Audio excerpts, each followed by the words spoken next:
그걸 이제 또 5장을 15개의 시대로 이제 나누게 되는 거예요. 뭐 굳이 뭐 이렇게 외우지 않으셔도 돼요. 나중에 이제 저절로 되는데요. 여러분은 이제 책을 보시면은 붙여 놓으셨죠? 이거 있잖아요. 이렇게 붙이시라고 이렇게 뒤에 거 띄워가지고서요. 예. 아직도 안 했죠? 쳐다보지도 않았죠 아직도. 예, 괜찮아요. 다음 주에 하세요. 예, 다음 주.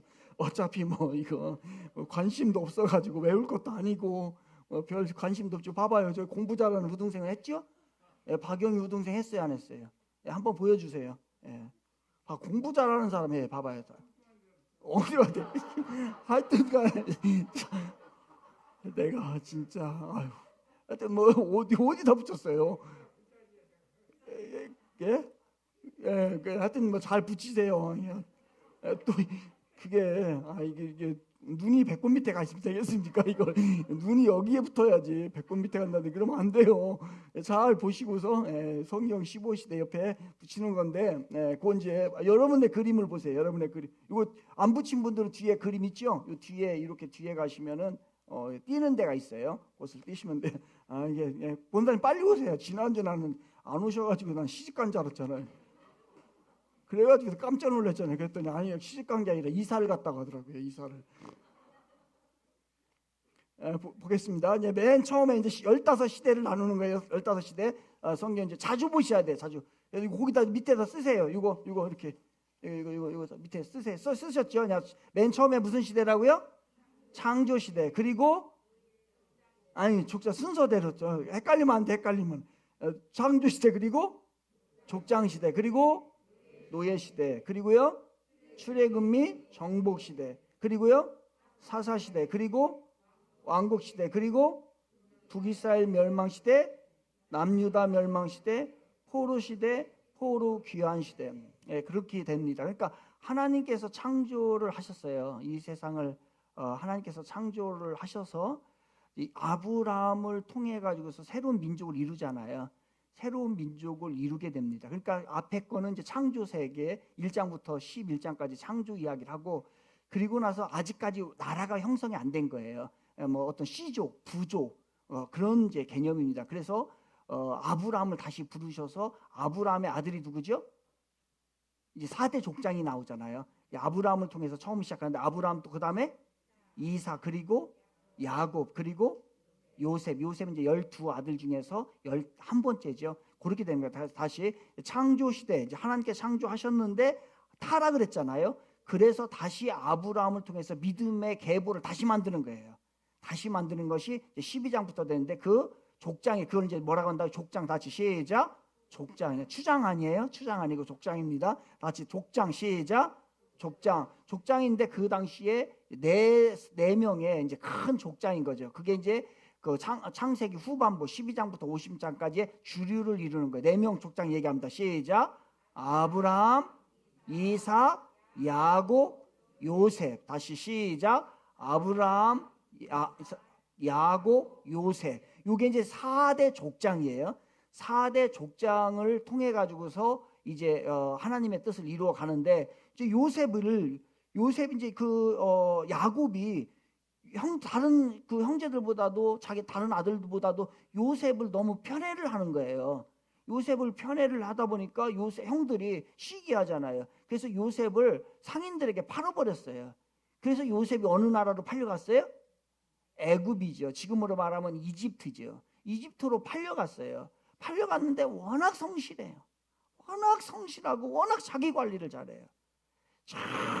절대로 흐트럼 없이, 그리고 신앙 관리도 너무너무 잘하는 거예요. 그러니까 거기에서 흠이 없는 그 사람이 어떻게 국무총리까지 되겠어요? 노예로 팔려왔는데 국무총리로 된 것은 보통 사람이 아닌 거죠. 얼마나 잘됐는지. 그리고 철저하게 하나님이 보호를 해줬어요. 그래서 요셉이 이제 국무총리까지 됩니다. 그러니까 국무총리가 되고 나니까 자기를 팔았던 형이라든가 그 다음에 팔았는지도 모르는 아버지 있잖아요. 그 아버지를 이제 데려오고 싶은 거예요. 그래서 데려왔어요. 데려와가지고서 저기 이집트의 고센 땅이라고 하는 것이죠. 거기에다가 자리를 이제 마련해가지고서 살아가기 시작을 합니다. 살아가기 시작을 하게 되는데, 그때에 너무 이게 막 번영이 너무너무 잘 돼요. 그래서 나중에 이제 200만까지 이 사람들이 이제 번성을 하게 되죠. 그 이야기가 이제 그리고 난 다음에 이 사람들이 너무 번성을 하니까 성경에서는요, 바로는 이름이 아니에요. 이름이 바로는 왕이란 뜻이에요.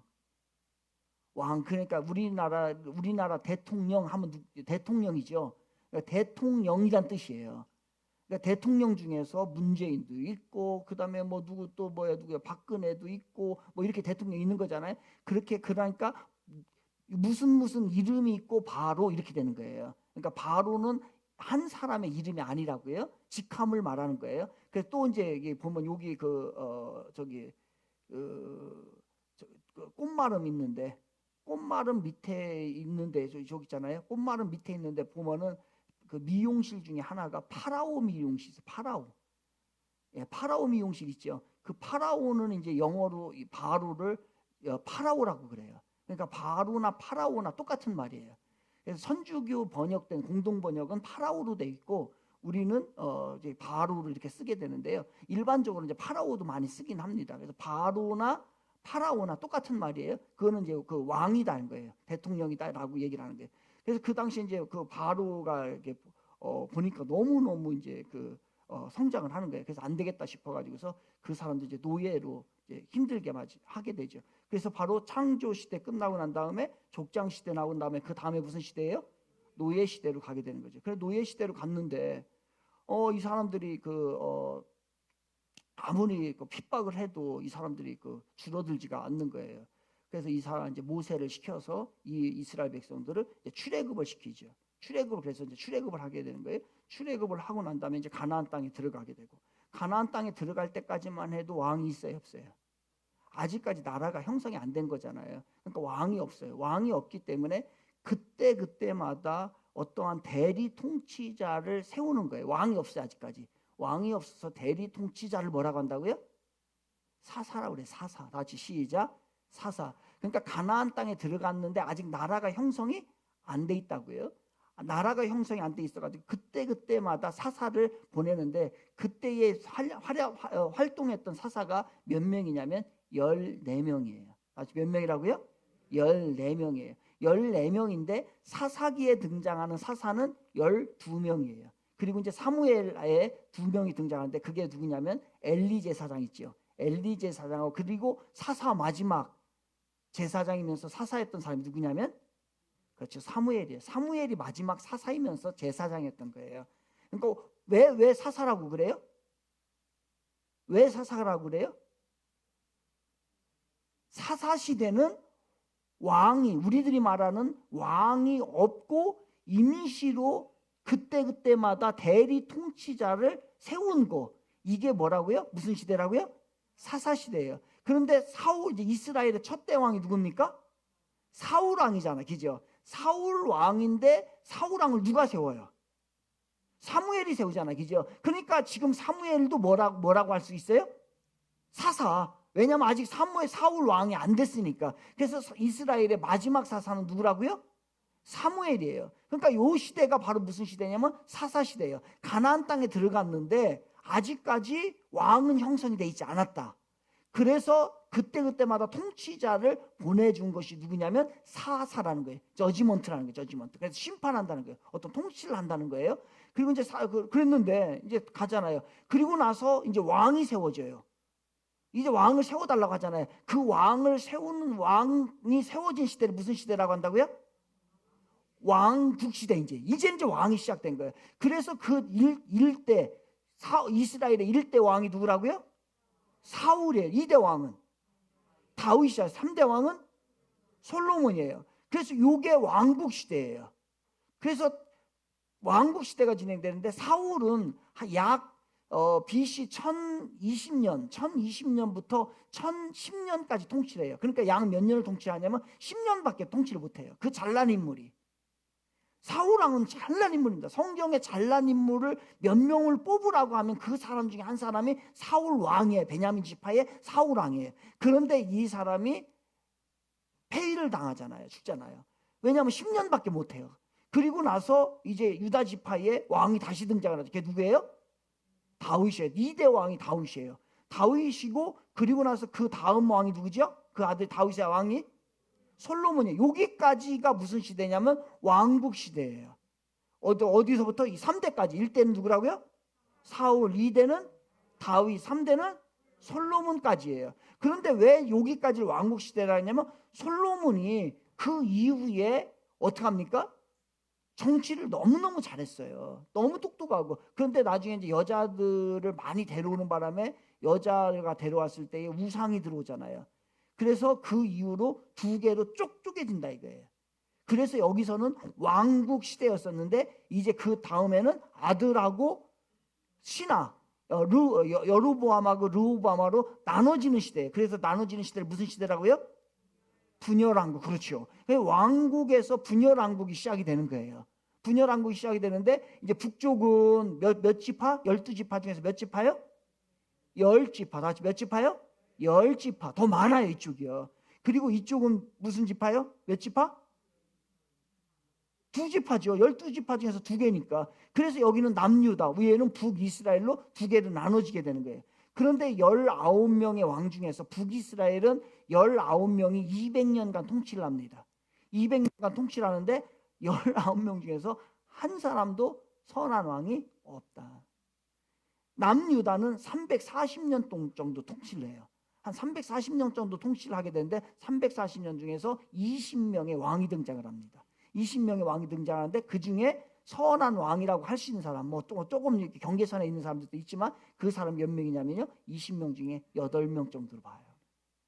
그래서 이제 나눠지게 된 건데, 그래서 어느 나라가 먼저 망해야 되겠어요? 북이스라엘이 망하죠. 북이스라엘이 어느 나라에서 망해요? 그렇죠. 아수르라고 하는 나라에서 망해요. 그게 몇 년 되냐면 BC 722년이에요. 그리고 조금 더 가죠. 왜냐하면 남유다는 340년 정도 갔다고 했으니까, 북이스라엘은 200년 정도 갔으니까, 그러면서 남유다는 340년을 가게 되는데, 그때에 그 강대국이 아수르에서 이제 시대가 바뀌어 버려요. 어느 시대로요? 바벨론이라고 하는 나라요. 이게 바벨론에 의해서 남유다가 이제 잡혀가죠. 그때에 남유다가 마지막 잡혀갈 때에 활동했던 선지자가 누구냐면 예레미야예요. 그러니까 지금 이제 새벽에 이동희 전사님 예레미야 하고 있잖아요. 그 당시에 얘기를 하는 거예요. 그 당시에 또 잡혀간다. 이런 앞으로 이런 일이 있을 것이다. 너희 지금 이대로 살면은 그렇게 될 거라고 해서 예레미야 선지자를 통해서 예언을 하죠. 그리고 이제 북이스라엘은 이제 호세아 선지자가 마지막 선지자거든요. 호세아 선지자를 통해 가지고서 얘기를 하는 거예요. 이제 망하죠. 이제 북이스라엘 망하고 남유다가 이제 바벨론에 포로를 잡혔는데, 바벨론에 포로를 몇 년간 잡혀가요? 정확하게 70년입니다. 하나님이 이사야 선지자를 통해서 예언을 했어요. 70년. 그랬더니 정확하게 70년. 하나님의 뜻이에요, 여러분. 정확하게 70년간 포로 생활을 해요. 그래서 그 시대를 무슨 시대라고 한다고요? 포로 시대. 다시 시작. 포로 시대. 포로하고 난 다음에 70년 후에, 그리고서 예언을 하죠. 70년 후에 다시 너희들이 돌아올 거야. 그 예레미야 선지자가 예언을 하잖아요. 돌아온다. 그래서 그 시대를 무슨 시대냐면 기환 시대다 얘기를 하는 거예요. 기환 시대에서. 그래서 1차, 2차, 3차에 통해 가지고서 기환을 했어요. 기환을 했는데 처음에는 조금 정신을 차리는 것 같더니 또 정신을 못 차리네. 하나님이 너무너무 원통한 거예요. 그렇게 살려고 한 건 아닌데, 그래 다 무너지면, 그때 그 당시에 이제 선지자들 또 보내죠. 선지자 보내가지고 그렇게 살면 안 돼. 그 다음에 건축을 해야 돼. 그 다음에 또 교회 다시 성전 잘 만들어가지고 예배 회복돼야 돼라고 해가지고서 학계, 스가랴 이런 선지자들이 이제 가서 그 얘기를 해요. 근데 안 들어요. 그래서 마지막 한 번만 더 보냅니다. 한 사람 마지막 더 보내요. 그게 누구냐면 말라기. 그래서 구약의 마지막 선지자가 말라기예요. 근데 말라기의 말도 안 들어요. 여기까지가. 그래서 이제 하나님께서 어떻게 하냐면 이제 더 이상 안 되겠다. 말로 해서 안 되겠다. 말로. 그래서 아무리 하나님께서 선지자를 보내가지고서 이래야 돼, 저래야 돼, 아무리 해도 안 듣는 거예요. 내가 말하다 죽겠다, 하나님이. 그래서 더 이상 말 안 할게.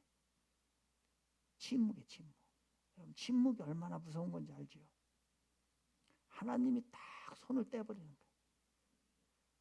막 잔소리할 때가 좋은 거예요. 사실 잔소리할 때가 딱 떼버려요. 그래서 이 시대가 여기가 이제 무슨 시대가 냐면 그게 몇 년 가냐면 여러분 400년. 그래서 구약과 구약 말라기 끝장부터 신약 한 장 사이인데 그 한 장의 기간이 몇 년이냐면 400년. 그걸 뭐냐면 신목시대. 그 400년을 갑니다. 여러분 400년에 하나님이 관심도 없어요. 단지 이제 새로운 시대를 향해서 하나님은 준비만 하십니다. 이 땅에 대해서는 별로 관심이 없고 새로운 세상을 향해서 관심을 갖고 사죠. 그리고서 다시 이제 침례 요한을 보내게 되죠. 그러면서 예수님이 등장을 하고 복음 시대가 된 거예요. 그리고서 예수님이 돌아가시고 난 다음에 성령이 임하시잖아요. 성령이 임하면서 교회가 생기고 교회를 통해서 이제 이방 민족들까지 이제 복음이 증거돼요. 그래서 이방 시대가 되는 거예요. 선교 시대. 그리고 나서 선교를 다 되면은 이제 어떻게 되면 마지막 예수님이 재림하는 거예요. 그래서 선교학에서는 뭐라고 얘기를 하냐면 선교학에서는 그 한 부족이 다 복음화가 돼야 돼요. 복음화 되는데 5명 중에 1명이 예수를 믿으면 복음화 됐다고 봐요. 그래서 다 믿지 않아요. 다 믿지 않고 5명 중에 1명, 그러니까 20%로 봅니다. 20%. 왜냐하면 이제 모든 통계 그동안에 복음의 통계를 내는 거예요. 통계 내서 20% 5명 중에 1명 예수 믿어. 그럼 여기 복음화 됐어. 그러면 또 하나님이 이제 성령을 옮기시는 거죠. 그래서 쭉쭉 옮긴 거예요. 이게 이스라엘부터 시작해가지고서 유럽을 해가지고 영국을 해가지고서 저거 청교도를 통해서 미국으로 가서 다시 이제 한국으로 와서 중국 갔잖아요. 지금요. 이게 이제 서남아시아로 가가지고 어디까지 가냐면 예루살렘까지 가는 거예요. 그래서 이게 바로 예루살렘으로 회복되는 거예요. Back to the Jerusalem이란 말이 여기서 나오는 거예요. 여기 가면 이제 끝나는 거예요. 그러면 지금 우리나라는 지났어요. 우리나라는 성령의 이 역사, 이게 불던가 이렇게 있다고 한다면 쭉 가잖아요. 이렇게 간 거예요. 다 지금요. 그러니까 막 영국, 막 유럽 폭발적인 그 성령 역사가 있었잖아요. 그리고 영국, 뭐 말할 수 없는 거지. 그 당시 18세기에 막 그냥 뭐 스펄전이 설교하는데 그냥 미어 터지니까, 그래서 뭐 너무 미어 터지니까 불이 났다고 막 하기도 하고 이상한 기적도 많이 일어나고 복음화도 되고. 그런데 이것도 영원히 가지 않잖아요. 식어버려요. 다시 이제 이들이 정말로 신앙생활 똑바로 해야지라고 하면서 이제 미국으로 가잖아요. 미국에 가서 그 기반들이 다 신앙의 기반으로 세웠는데 이것도 오래가지 못해요. 그러니까 지금은 이제 서서히 한 50%, 2명 중에 1명 정도만 신앙의 어떤 그런 완전 신앙생활 잘하는 사람 빼고 그냥 2명, 3명은 하나님을 인정하는, 진짜 그 정도 이제 더 떨어져 지금요. 더 떨어지면서도 이제 마지막 남아있는 사람들이 있죠. 그게 이제 우리나라를 이제 저 태평양을 건너가지고서 우리나라를 온 거예요. 그래서 우리나라에 이게 저기 그 복음이 들어오고 1800년도에 이제 복음이 들어가지고 얼마나 흥왕했습니까? 이 얼마나 발전했어요. 그런데 그게 언제부터 딱 지점이 딱 꺾이냐면요. 1988년을 기점으로 꺾여요. 2000년 그 중심으로 해가지고서요. 딱 꺾여가지고서 거기서 이제 딱 떨어집니다. 떨어져가지고서 1200만까지 갔었는데 지금은 1200만 택도 없는 소리예요. 지금은요 750만 정도로 봅니다. 근데 750만도 조금 중도 노선에서는 750만이지 조금 인색한 데는 한 600만까지 봐요. 그런데 거기에 뭐 샷대고 포대고, 얘가 750만 중에서 뭐 2단 떼고 가나안 교인이 한 150에서 200만이에요. 이것 떼고 저것 떼면은요 없고, 그리고서 또 제대로 믿는 사람, 제대로 진짜 신앙생활 하는 사람 여기 몇이나 되겠어요. 그죠? 그냥 뭐 무늬만 크리스찬이지. 그다음에 그냥 이름만 크리스찬이라고 하지. 그러니까 별 얼마 안 돼요. 얼마 안 돼. 그러니까 이게 지금 이게 120만까지 갔던 것이 지금 75만, 뭐 70만까지 한 600만까지 600만까지 이제 떨어진 거예요. 그러니까 이게 지금 중국으로 간 거예요. 중국은 지금요 어떤 탄압이 심하고 함에도 불구하고 계속 성장을 합니다. 여러분 그 한 13억 뭐 14억 15억 되나요 지금요? 13억 정도 되잖아요. 그런데 거기에요 수많은 뭐 몇 억의 인구들이 예수를 믿고 있어요. 지금 그 탄압 가운데서도요. 그러면서 이제 중국도 이게 한계가 있죠. 그럼 다시 이제 이렇게 서남아시아 쪽으로 이제 흘러갑니다. 흘러가서 이제 다시 원 상태로 오게 되면 지금의 이제 그 역사는 이제 끝나는 거죠.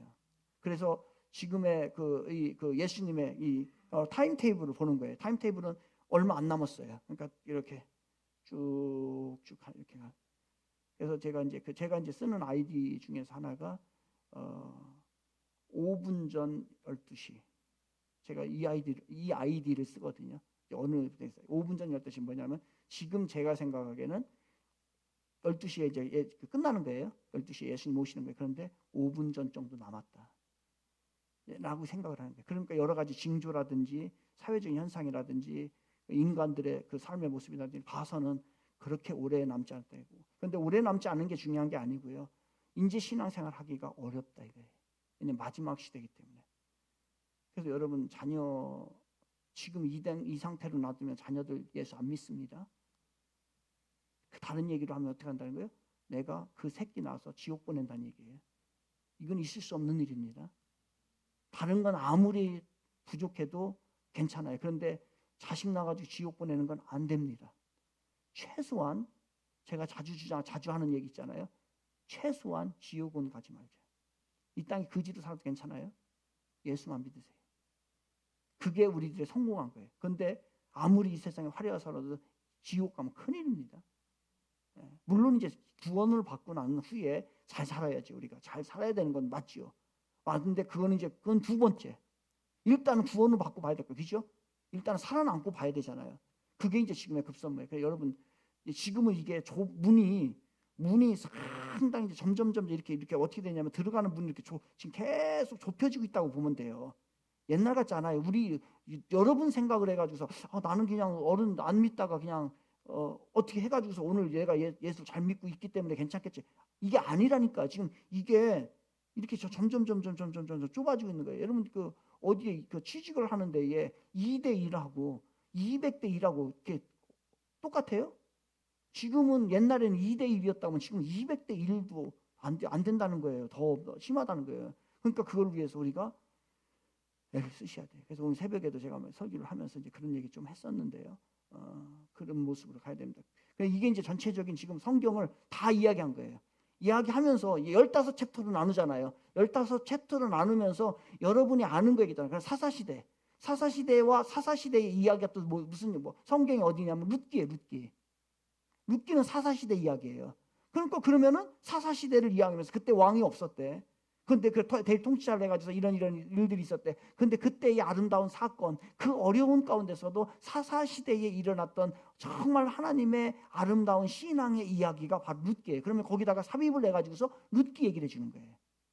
그때 우리는 그동안에 이제 룻기에 대한 이야기를 들었잖아요.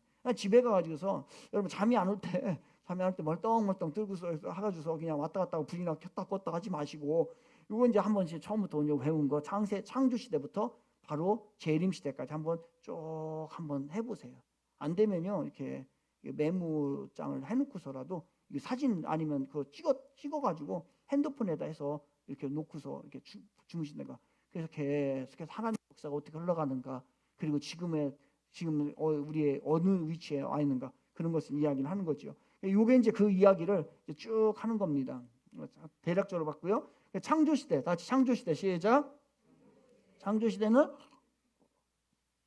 창조 그리고서 타락을 하죠. 그죠? 창조 타락을 해요. 그리고 타락을 하니까 다시 시작해야지 하나님이 해서 홍수를 일으켜요. 홍수를 일으켜 다시 시작했는데 어떻게 되겠어요? 그래도 또 이게 또 다시 시작해서 안 나올 겁니다. 거기 이제 이거 앞에만 이걸 보시면서 보셔야 돼. 창조시대 이야기는 거예요. 좀 다시 시작을 하려고 했는데 또 이게 더 말을 안 듣네. 그래서 바벨탑 사건까지. 그럼 바벨탑 사건은 창세기 몇 장에 나온다고요? 11장에. 왜냐하면 1장부터 11장까지 끊는다고 했잖아요. 그리고 12장 다시 창세기 12장은 누구 이야기? 아브라함 이야기 다시 시작하잖아요. 그 창세기 두 개를 나누는 거예요. 그러면 그거 끊어버리는 거예요. 여기까지 이야기가 뭐냐면 바벨탑 사건 이야기 됐죠. 이게 창세기 11장까지 이야기입니다. 이제 지난주에 이제 다 한 거고요. 또 보겠습니다. 그리고 나서 이제 족장시대 누구다? 시작. 아브라함, 이삭, 야곱, 요셉. 대충 이제 여러분 그래도 풍어를 들어서 알잖아요. 아브라함 누군지, 그죠? 앞에 갈대 우르 있던 사람이 데려왔대. 그래서 거기 시작됐대. 그리고서 이삭, 알죠? 이삭 알죠? 이삭. 그리고 아브라함 아들이요. 그래가지고 모리아 산에 가가지고서 그 얘기는 알죠? 그건 이제 좀 삽입시키고. 그 다음에 이제 그 다음에 또 말 안 듣는 야곱, 그죠? 에서하고 이제 싸워가지고 팥죽 한 그릇 가지고서 이게 했던 이야기. 그러니까 거기다가 또 여러분 또 요게 잘 되잖아요. 이게 말은 잘하잖아. 그러니까 거기다 여러 가지 막 삽입을 시켜가지고서 이야기를 하는 거예요. 그럼 재미가 있잖아요. 애들한테 얘기해주고 성경 얘기해주고 하지 뭐 자꾸 아파트 얘기하고 지금 뭐 정치 얘기 해봐야 소용 누 없어요. 여러분이 아무리 아파트 얘기해도 아파트 가면 계속 올라갑니다.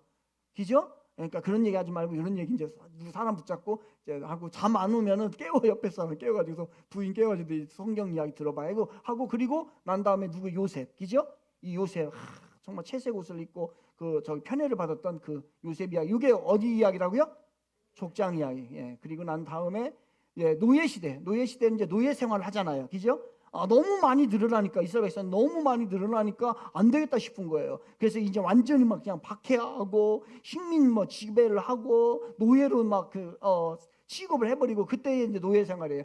그때에 이제 그래도 이 사람들이 계속해서 번성을 하는 거예요. 안 되겠다 싶어가지고서 그 바로가 그 대통령이 어떻게 하냐면은 남자아이들 태어나면 너무 이스라엘 백성들 너무 이게 그 잘 번성이 되니까 다 죽여버려라. 영아 학살설이에요. 그래서 영아 학살령. 영아를 그냥 다 죽여버려라. 그때 이제 그 영아를 죽이는 사건 가운데 누가 등장을 해요?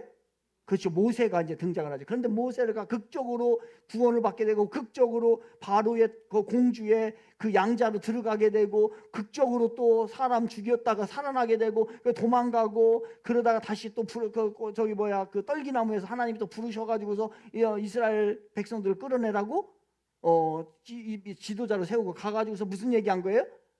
가가지고 하나님이 뭐 기적을 베푼 거. 그게 뭐냐면 10대 재앙이잖아요. 그죠? 그 10대 재앙이에요. 노예 시대에는 이 5가지. 시작.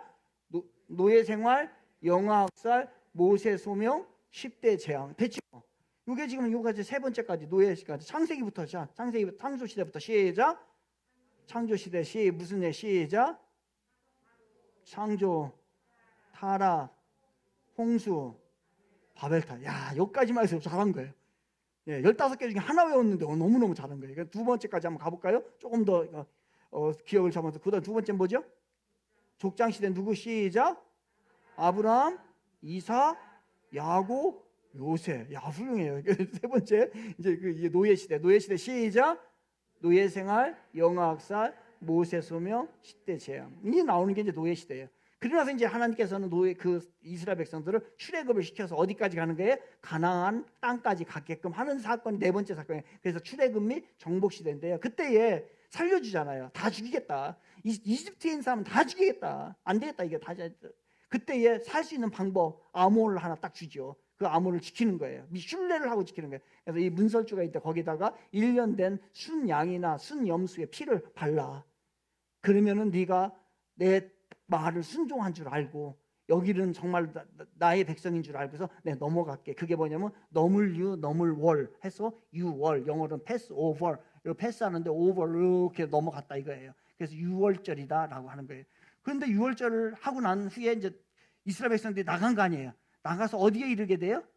시내산, 시나이반도나 시나이나 시내나 똑같은 거예요. AI를 A로 읽든지 아니면 I로 읽든지 영어에서 그렇게 하는 거니까요. 그래서 시내산, 시나이반도, 시나이산 거기에서 이제 하나님께서 율법을 주죠. 누구를 통해서요?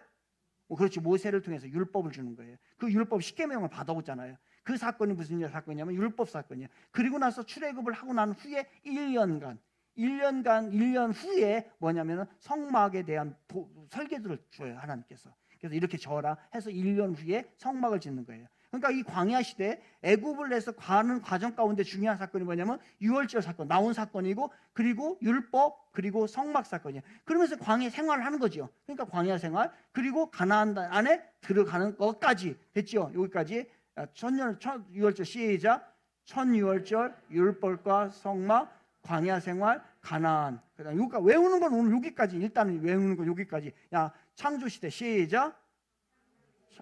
창조 시대 시작. 타라. 야, 됐어. 이 두 번째 무슨 시대? 족장 시대 시작.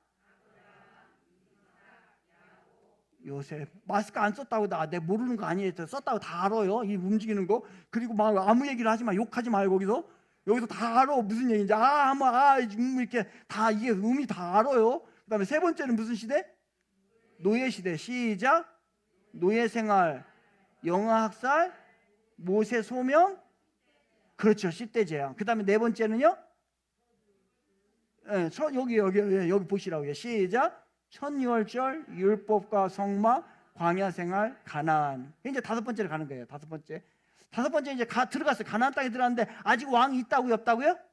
아직 왕이 없어요. 그 시대를 무슨 시대라고 한다고요? 사사 시대. 사사는 그러니까 뭐냐면 사사를 다른 말로 대리 통치자. 왕이 없어요. 대리 통치자를 한 거예요. 그래서 재판을 해야 되니까 이제 여러 가지 문제가 발생하니까 그걸 재판관이에요. 그래서 심판관, 재판관 이렇게 얘기를 해요. 그 시대가. 그런데 이 시대에 가가지고서 가나안 땅에 들어가가지고서 나는 너희 하나님이고 그리고 너는 내 백성이야 라고서 그렇게 살자, 우리 그렇게 약속하고 살자라고 하나님이 얘기했는데 가나안 땅에 들어가서 이거 안 지키네.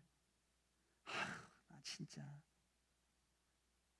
내가 너 하나님 해줄게 끝까지, 죽을 때까지. 그리고 너희들은 내 백성이야. 요 언약이에요. 언약, 약속. 근데 이걸 안 지키고서 자기 마음대로 살고 있어요. 반역을 해요. 반역을 하니까 혼내요. 심판을 해요. 그러니까 심판하니까 또 뭐예요? 잘못했다고 회개를 해. 그러면 또 가가지고 하나님 또 구원해줘. 이 반복이에요. 다시 시작. 반역, 심판, 회개, 구원. 이게 반복이 돼요. 몇 번이요? 다시 7번 반복돼요. 한 300년 동안에 한 7번 하니까 그것만 하다가 뺑뺑뺑뺑 7번 돌아갔는데 그게 7번, 사사시대는 7번 이게 반복돼요. 그때에 등장한 사사가 몇 명이라고요? 또 13명은 뭐요? 12명이면 12명, 14명이면 14명이지. 거기 사사시대에 등장하는 인물은 12명. 그런데 사무엘에 가서 2명이 더 등장한다. 그건 누구라고요? 엘리 제사장. 그죠? 비대하게 쪄가지고서 저기 자식들이 고기 막 그거 제사 드린 거 해가 알지요? 그 저기 저 가정의 달 되면은 막 설교하는 거 있잖아요. 그렇게 하면 안 된다. 그게 엘리 제사장. 그 다음에 또 선지자이면서 제사장이면서 사사했던 사람이 누구예요? 사무엘이 성경에서 사무엘이 바울만큼 위대한 사람이에요. 그래서 선지자지요, 사사지요, 제사장이지요. 그 시대를, 한 시대를요, 바울은 있는 시대를 간다라고 한다면 사무엘을 통해서는 새로운 시대가 열리는 시대입니다. 그렇기 때문에 사무엘은 성경에서 큰 인물 중에 한 인물이에요. 그래서 이 시대가 사사 시대입니다. 사사 시대고, 사사 이건 한 거예요. 그때 이제 그 대표적인 인물 중에 하나가 이게 이제 삼손 앤 델릴라라고 했네요. 바이 조세 살몬 피난가, 이 사람에 의해서 그림, 요게 이제 유명한 그림의 요게요. 삼손과 딜릴라 그러니까 여자 저기 푹 빠져가지고서 정신 못 차리고 이제 저기 그 머리카락 다 빠진 얘기가 이제 대표적인 삼손이 사사지요. 그리고 나서 이제 왕을 달라. 그래서 왕국 시대가 가는 거예요. 왕국 시대는 어떻게 왔냐면 통일왕국, 그죠? 통일왕국이니까 전체적으로 분열왕국이 아니에요. 그 다음에 통일왕국, 그 다음에 분열왕국, 북이스라엘 망하고 남유다 망하고. 다시 왕국 시작. 통일왕국, 분열왕국, 북이스라엘, 남유다. 이렇게 된 거예요. 이제 그때에 이제 이제 사울이 일대 왕이었었는데 사울이 이제 그 10년 만에 이제 폐위를 당하고, 그리고 이제 다윗인데, 사실 이제 이건 이제 다윗은 살인을 저질렀어요. 그런데 여기는 사울은 살인은 안 저질렀잖아요. 죽이려고만 했지요. 그죠? 그래서 이제 살인 미수죄하고 살인죄가 어느 게 더 커요? 여러분, 살인 미수죄하고 살인죄가 어느 게 더 커요?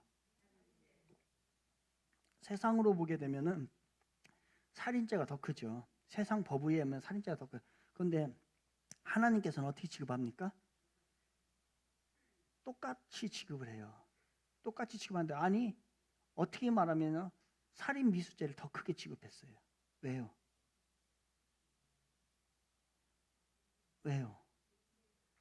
예?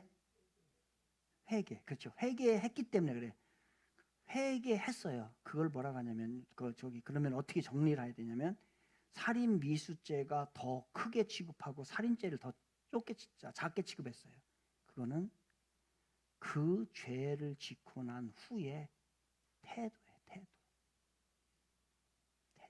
그래서 하나님은 태도를 굉장히 중요시 여깁니다. 어떤 태도? 다윗은 비록 살인을 했지만 장로님, 권사님 말씀하신 대로 회개의 태도를 가졌어요. 그래서 용서해 준 거예요. 사울은 회개의 태도를 갖지 않았어요. 끝까지. 그래서 우리가 볼 때는 살인죄가 더 크지만 하나님 봤을 때는 너는 태도가 잘 불량하구나. 그 일을 저질러 놓고도 그게 문제가 아니에요. 그 다음에 어떠한 태도를 취하느냐가 더 중요한 겁니다. 그래서 다윗은 철저하게 하나님 앞에 회개를 하죠. 그걸 하나님이 귀하게 여겼던 거예요. 우리 다 똑같습니다, 여러분. 다 같은 죄를 져요. 근데 어떤 이는 하나님 앞에 귀하고, 그래서 다윗을 뭐냐면 내 마음에 합한 자다라고 얘기를 해요. 살인죄를 졌는데도. 왜 그냥 태도가 참 좋다는 거예요. 죄를 범했어도 그를 하나님 앞에 인정을 하고 새롭게 하려고 하는 그 태도가 있었다는 거예요. 우리 태도입니다. 태도예요, 태도. 잘못했으면 하나님 앞에 잘못했다고 하고, 내가 다시 시작해야 될 거 같으면 다시 시작하면 돼요. 아무 문제 없어요. 예수님이 용서 못할 죄가 있어요? 예수님이 용서 못할 죄가 없습니다. 살인죄도 용서하시고요. 그 이상의 것도 용서하셔요. 그런데 그 십자가에 나가느냐, 그 하나님 앞 예수 그리스도에게 맡기느냐 안 맡기냐 태도예요, 여러분. 그럼 우리가 그동안에 지었던 태도 또 지쳐. 그럼에도 불구하고 하나님 앞에 나의 태도를 보여주는 게 굉장히 중요합니다. 자그마한 거 지으면서 나는 괜찮아요? 나는 그 문제 없어요? 라고 하면요, 그 태도가 안 좋아서 하나님은 그냥 별로 사용을 안 하신 거예요. 태도입니다. 애티튜드,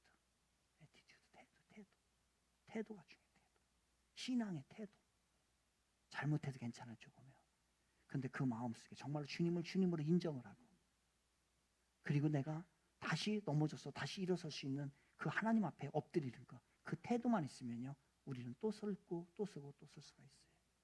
근데 태도가 나쁘면은 자그마한 가지고서도 하나님께서는 크게 여기는 거예요. 그래서 하나님 보기에는 살인 미수죄가 작은 죄지만, 살인죄가 큰 죄지만 그렇게 취급하지 않는 이야기예요. 그리고 난 다음에 이제 북이스라엘이 망하죠. 이제 아수르에 망하고, 그 당시의 왕이 살만에셀 5세예요. 아수르의 왕이. 참고적으로 이제 아시면 돼요. 다 지금 누구라고요? 시작. 살만에셀 5세. 살만에셀. 여러분의 허리 살만 있잖아요. 살만에셀 5세. 그 다음에 호세아인데, 그 마지막 왕이 누구냐면 호세아예요. 북이스라엘의 마지막 왕이 호세아고, 그 북이스라엘 마지막 왕이 호세아할 때 활약했던 선지자도 호세아예요. 그래서 호세아. 같이 북이스라엘 멸망, 아수 시작. 아수르, 살만에셀 5세, 호세아 이야기를 하는 거예요. 저거는 이제 기록해 두면 여러분 기억해 놓으면 좋아요. 그 북이스라엘 망한 거는 BC 722년이다. 722년. 몇 년이라고요? 722년입니다. 그리고 이제 남유다가 망하죠. 남유다가 또 망한다. 그거는 이제 586년. 좀 이게 중요한 사건이기 때문에 이거 뭐 또 잃어버리는데, 잃어버리면 또 외우면 되지 뭐. 또 외우고 하는 거예요. 죽을 때까지 한번 외워보자고요. 그러니까 천국에 들어갈 때 이거 문제 내면 어떻게 해요? 몇 년에 배웠냐 안 배웠냐. 그래서 바벨론에 의하여서 망한다. 북이스라엘은 어느 나라에 의해서 망한다고요? 아수르에 의해서 망한다. 몇 년에? 700 BC 이제 기원 전이니까 BC 722년에 망한다라고 해요. 근데 남유다는 어느 나라에 의해서 망한다고요? 바벨론. 이제 패권이 넘어갔어요. 그 당시 이제 전체적인 국제 정세가 아수르에서 바벨론으로 넘어갑니다. 아수르에서 바벨론으로 넘어가고, 바벨론에서 또 어디로 넘어가요? 페르시아를 이제 우리가 이제 그 음역으로 뭐냐면 바사라고 그래요. 바사나 페르시아는 똑같아요. 그러면은 아수르, 바벨론, 페르시아 이렇게 되는 거죠. 그러면은 바벨론 그 앞에는 이집트가 되겠죠. 이집트도 이제 아수르한테 이렇게 좀 이제 그 아수르의 그 파워에 좀 물리는 시대가 되니까. 그러니까 영원한 거 없습니다. 영원한 거 없어요. 그리고 난 다음에 이제 다시 이제 그리스, 로마 이렇게 이제 넘어가게 되는 거예요. 그래서 이런 것들을 보면 그래서 이런 사건이구나라는 것을 알게 되는 거죠. 남유다는 586년에 망하게 되죠. 요게 이제 제가 이제 그 만드는 건데요. 뭐 그 인터넷에 보니까 이게 돼 있더라고요. 북이스라엘 왕들인데 19명이에요. 19명. 북이스라엘 왕이 19명인데 다 무슨 색깔이에요? 옷이 그 검은 색깔이에요. 그러니까 나쁜 왕이다. 그래서 검은 걸로 한 거예요. 그다음에 생긴 거 봐요. 지금 여기는 뭐 특별히 뭐 어떻게 해서 이게 이렇게 눈이 이렇게 돼야 되는데 이렇게 좀 올라갔잖아요. 나쁜 거를 상징해요. 나쁜 왕. 그래서 악한 왕이에요. 북이스라엘은 19명이 모두 악한 왕이다. 그거를 몇 년간? 200년간 통치했으니 여러분 200년간 19명이 나타나가지고 악한 왕만 나와보시죠. 다 우상 숭배만. 그러니까 이게 되지가 않는 거예요. 요거는 이제 남유다죠. 남유다 이제 그죠. 저기 파란 거는 눈이 어떻게 됐어요? 예, 그렇죠. 좀 웃는 것 같잖아요, 그죠? 예, 그리고 저거 빨간 거는 나쁜 왕. 이거는 세 보면 몇 명이 하나, 둘, 셋, 넷, 다섯, 여섯, 일곱, 8명. 나머지 빨간 게 이렇게 악한 왕이에요. 걔네들이 남유다도 망할 만하죠, 그죠? 봐봐, 마지막에 봐요, 마지막에 4명. 시드기야까지 뭐 여호아스에서부터서 여호야김, 시드기야 이게 마지막 4대 4명 왕이거든요. 근데 다 4명이 뭐예요? 빨간색이잖아요. 그러니까 시드기야가 그냥 아주 그냥 피눈물 나는 거죠. 자기 끌려가요. 바벨론에 끌려가가지고서 자기 보는 앞에서 이제 자식들 다 죽고 자기 눈 다 빠지고서 족쇄 차고 일국의 왕이 그렇게 된다고 얘기를 했어요. 그런데 안 한 게 아니라 예레미야 선지자가 다 예언했는데 그거를 못 고치고서 그냥 가버리는 거예요. 그러다가 이렇게 죽은 거예요.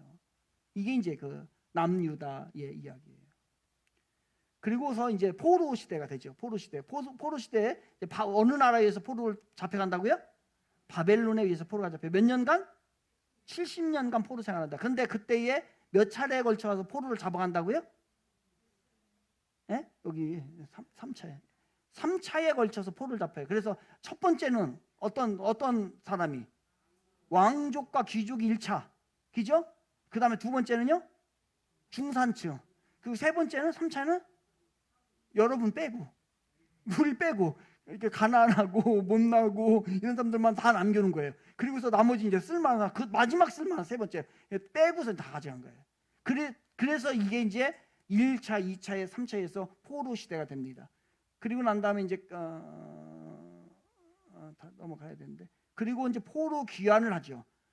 그때 또 이제 포로 귀환할 때에 또 역사가 이제 바벨론에서 페르시아, 바사로 또 바뀌어 버려요. 페르시아의 1대 왕이 고레스 왕이에요. 고레스 왕에 의하여서 고레스 칙령을 너희들 다 돌아가 이렇게 얘기를 해버리는 거예요. 이렇게 얘기를 해서 이제 가는데 그때에 1차에 끌고 갔던 사람이 누구냐면 스룹바벨이라는 사람이에요.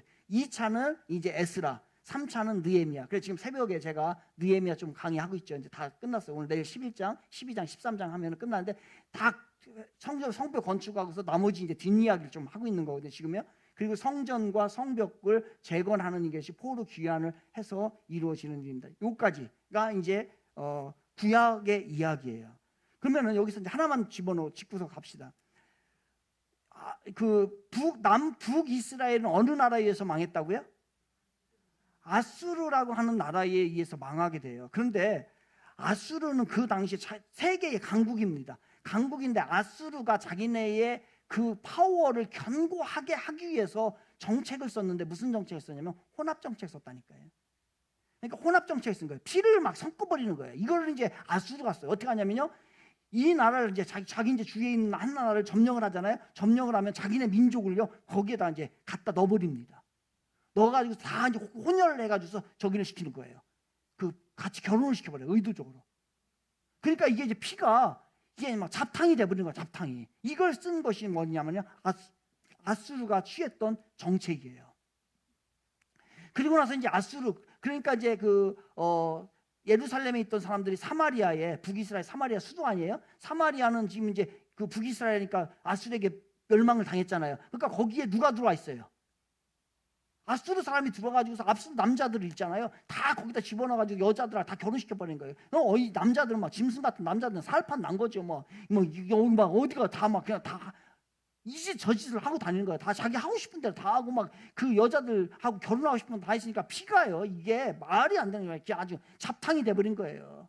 그러니까 이제 예루살렘의 입장에서 봤을 때는 저것들 저 혼혈 저기 이방인들하고 다 결혼해가지고서 그들의 잘못이 아닌데 아무튼 그렇게 돼가지고 혼혈이 되니까요. 예루살렘에 있는 남유다에 있는 사람들이 저거하고는 상종도 못할 인간들. 예수님께서 예루살렘 사르마리아에 가시니까 그걸 싫어하잖아요. 당신이 어떻게 여기까지 왔습니까?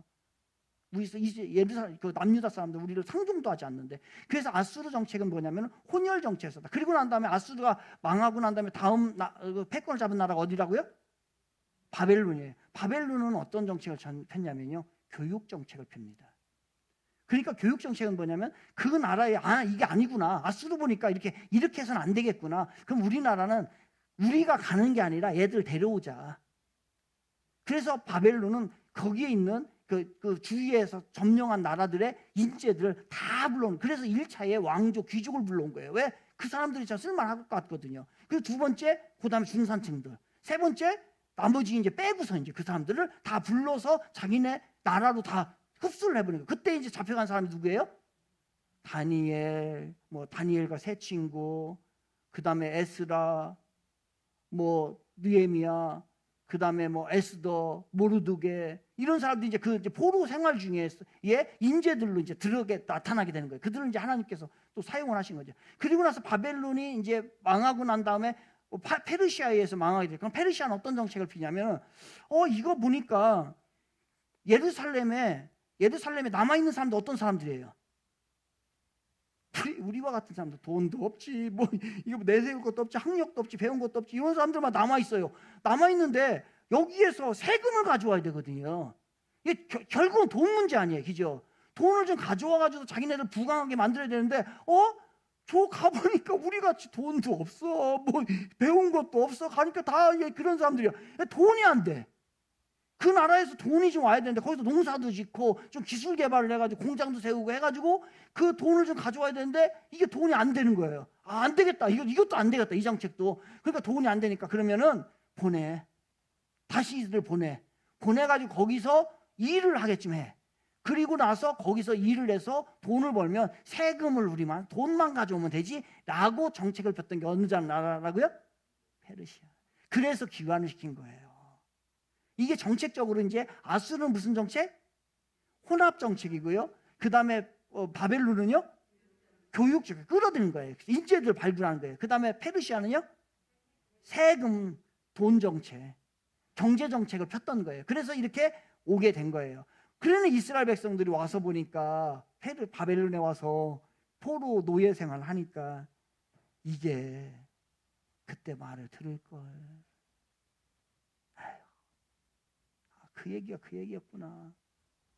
하나님이 왜 그렇게 우리들에게 얘기했고 했는데 왜 우리는 그 말이 듣기 싫어서 선지자들 오는 족족이 죽이고 톱으로 켜서 죽이고 물에 우물가에 빠뜨리고 어디에다 그냥 가서 어떤 선지자는 어디에서 죽었는지도 알 수도 없고 그냥 피부 다 벗기고 그렇게 해서 다 아주 그냥 다 죽여버렸어요. 오는 족족이 하늘에서 하나님께서 보내는 족족이 다 죽여버렸네. 그냥 하나님이 그 마음이 상할 만도 하지. 내 새끼 가서 보내줘서 좀 그거 했더니 그 나중에는 이제 그래서 선지자를 이렇게 보내도 안 되니까 보내는 정책에서 이제 내가 찾아가는 정책으로 하나님 직접 오신 거예요. 그게 예수님이잖아요. 직접 내가 안 되겠다. 사람 보내서 안 되겠다. 내가 직접 가자. 그래서 예수님이 직접 이 땅에 오신 거예요. 그래서 바벨론에 이제 포로로 잡혀가지고 있어 보니까 이게 옛날이었네요. 그때가 그렇게 좋아하고 지금 노예 생활하는 것이 얼마나 힘든지. 그때에 이제 오페라예요. 그때 우리 그게 이제 그 배경으로 한 게 시편 137편 1절부터 6절인데 보이십니까? 그들이 이제 바벨론에서 포로 잡혀 가서 강가에서 그들이 한탄을 하면서 이제 만든 시가 이건데 우리 같이 한번 읽어볼까요? 시작. 우리가 바벨론의 여러 강변 거기 앉아서 시온을 기억하며 울었도다. 그 중에 버드나무에 우리가 우리의 수금을 걸었나니 이는 우리를 사로잡은 자가 거기서 우리에게 노래를 청하며 우리를 황폐케 한 자가 기쁨을 청하고 자기들을 위하여 시온 노래 중 하나를 노래하라 함이로다. 우리가 이방에 있어서 어찌 여호와의 노래를 부를꼬. 예루살렘아 내가 너를 잊을진대 내 오른손이 그 재주를 잊을지로다.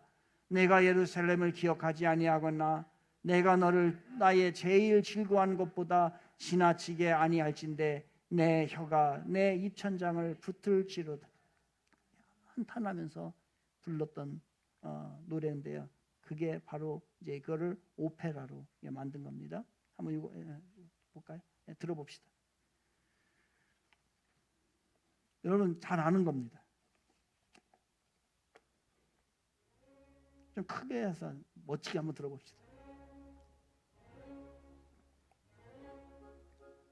불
들을만하죠. 이제 저거를 이제 누가 뭐 이렇게 곡을 작곡했냐고 문민규 감독이 했냐고 하는 사람이 있는데 문민규 감독이 아니고 이제 이탈리아의 오페라 작곡가 베르디라고 하는 유명한 사람이 있습니다. 그 사람이 히브리 노예의 합창이란 그 오페라예요. 너무 유명하죠. 그죠? 잘은 그동안에 우리가 뭔지를 모르고 들었는데 좀 앞에 좀 나오니까 아 저거구나라고 하는 거죠. 그래서 지금 이제 세계적으로 이런 이제 그 오페라 곡이 하고 있습니다. 그거는 이제 그 이스라엘 백성들의 슬픈 역사, 그 바벨론 강가에서 하나님을 반역한 그런 대가를 치르면서 노예로 있었던 그 바벨론 강가에서 있었던 그러한 노래죠. 노래 신앙 고백이죠. 우리도 또 이 실수를 할지 모르겠습니다. 이 137편을 왜 줬겠어요? 아마 이제 좋은 시대도 우리에게 주실 것인데 주셨었는데 그거 다 버리고 반역하고 외면하고 진짜 어려운 시대에 가서 또 우리가 눈물을 흘릴 그런 상황이 펼쳐질 수도 있습니다.